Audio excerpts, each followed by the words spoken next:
Hi, this is Izabel Florence, and you are listening to YouRLight podcast, a safe space where we talk about mental health and well-being. Hello, lovely. Welcome back. How are you? Are you enjoying summer? It's absolutely incredible in Portugal right now, and I'm just looking out into beautiful greenery with a blue sky and the sun beaming. We all need the sun more than we think. I really hope you're enjoying your summer wherever you are. Don't forget to go outside. It's really important for our circadian rhythm. So today we're going to talk about beauty standards. This is a topic that gets me really passionate because it is something that I still work on. So there's a vulnerability in the approaching it because I know that it's not something that I have conquered. I still struggle with it. And honestly, I think I'm going to struggle with it for the rest of my life. And I think most people will, especially women, because of the way that society is built now. The way that beauty standards are shoved down our throats every day.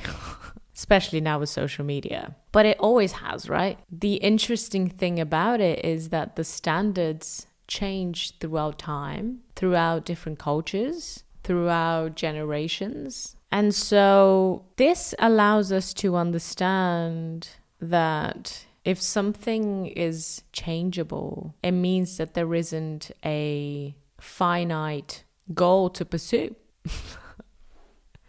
And this is a really liberating thought, right? If there isn't an image of true beauty seen from everyone's eyes, then we shouldn't be striving for anything, because the idea of what is beautiful will change from person to person. So you might be seen as a very beautiful person in the East, but people in the West might think the opposite. And I'm not generalizing, but I am just saying that beauty means different things for different people, for different countries, for different cultures, for different centuries. So none of us should be striving for anything. There isn't a finite, specific, fixed beauty. There isn't. So how can we search for that if it doesn't exist? I think it's important to understand what is beautiful for you and what beautiful means to you and how you want to incorporate beauty in your life. I think for a very long time I rejected the idea of searching for the beauty, that I ended up not looking to include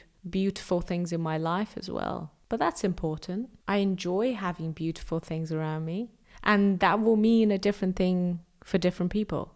I mean, I have these things around me that I find really beautiful and someone might not. You know, I have this beautiful candle next to me. It makes me happy to look at it. I have this Palo Santo burner next to me. I find it really beautiful. It makes me happy. All these little different things that I don't need, right? But bring more joy into my life. So why not? Why would I run away from having things that make me happy? So it's better to look at how to include more beauty in your life than to try to fit a mold of what people might think you should look like to be seen as beautiful in their eyes. I think women suffer more with this idea of beauty standards because the beauty industry is ginormous and makes a lot of money from people's insecurities, from surgery to this idea of needing to have a very specific body type, to having to shave and wax all of our hair and wear makeup so that it seems like you have the perfect skin, or wear heels so you are elongated and you have longer legs. Hair care, skin care, even self-care nowadays can sometimes go towards achieving a beautiful image. So I have to remind myself I'm doing my skincare because I want to take care of my skin. I want to bring health to my skin, not because I want to look a certain way to other people. The beauty that we see outside of ourselves portrayed as perfect doesn't exist. Everything is retouched. Everything is face-tuned and photoshopped and edited So to be in pursuit of something non-existent is madness.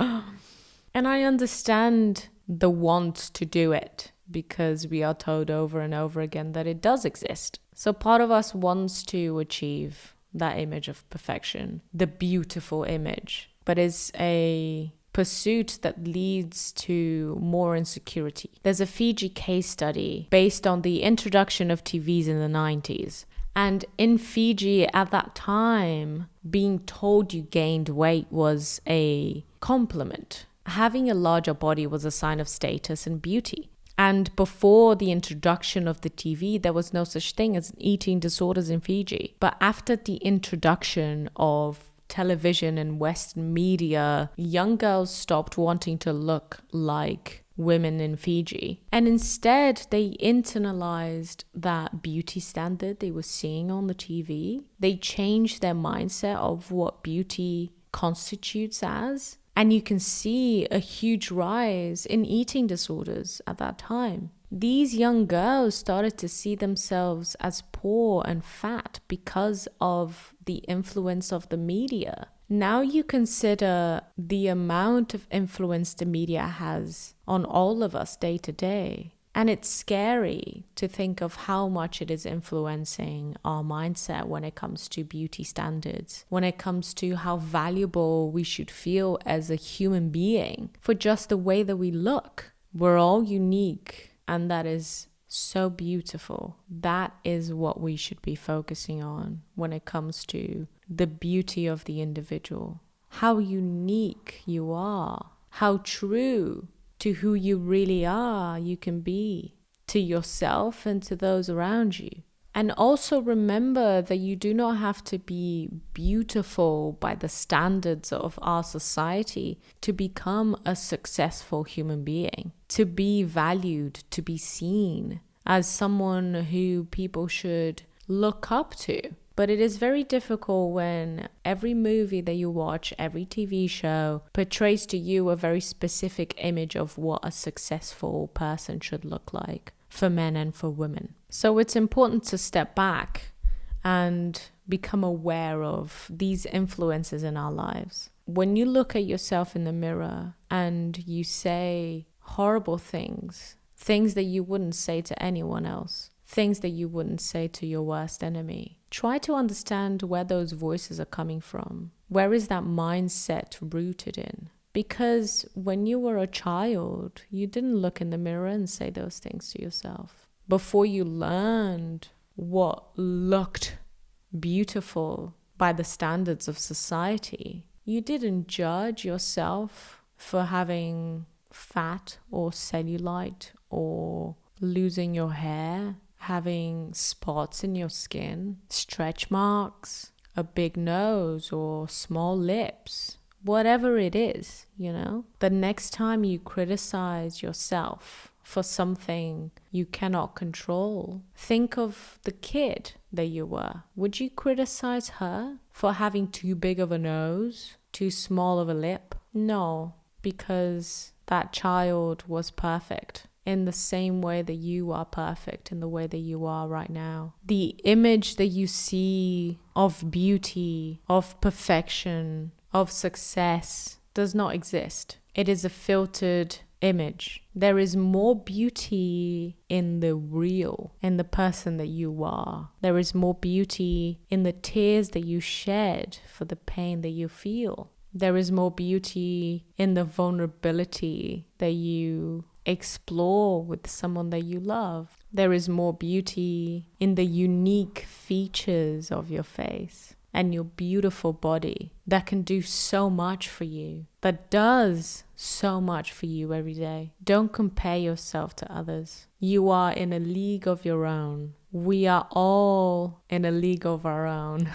We are all very beautiful. And it makes me emotional to think of the fact that so many people really struggle with how they look, because I know that I did. And nobody deserves that feeling. Nobody deserves to feel like they will never be accepted, they will never belong, they will never be loved, because you are. You are loved not only by the people around you, but by nature, by the universe, by the energy around you. Look around, all of it is love. And when you think of the people that you love in your life, why do you love them? Not because of the way they look, because of who they are as a person, in the unique way that they are, for how kind they are, how funny they are, how passionate they are and driven, how honest they are, how vulnerable they can be. So when you go to criticize yourself for how you look, remind yourself of why you love the people in your life. Remember that people love you for who you are and not how you look. Your value is not in how beautiful you can look like.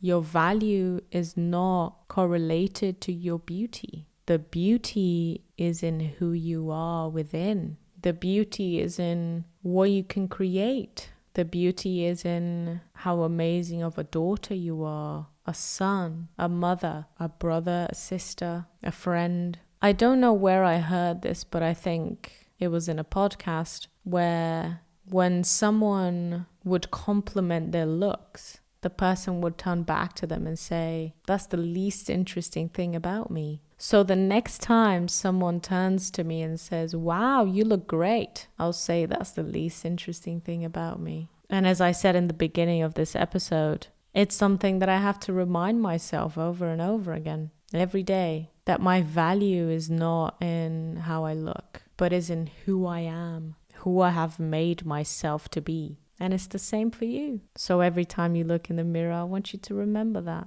Your light is within, and you are light. You are beautiful. I love you very much. I'll see you next week. Bye-bye.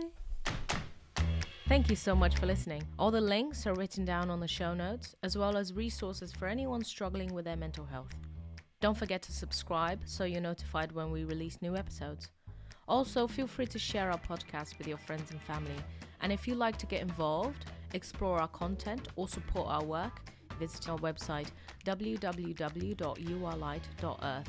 That's yourlight.earth. Also, don't forget to follow us on Instagram at u.r.light. Have a wonderful week, and I'll see you next time.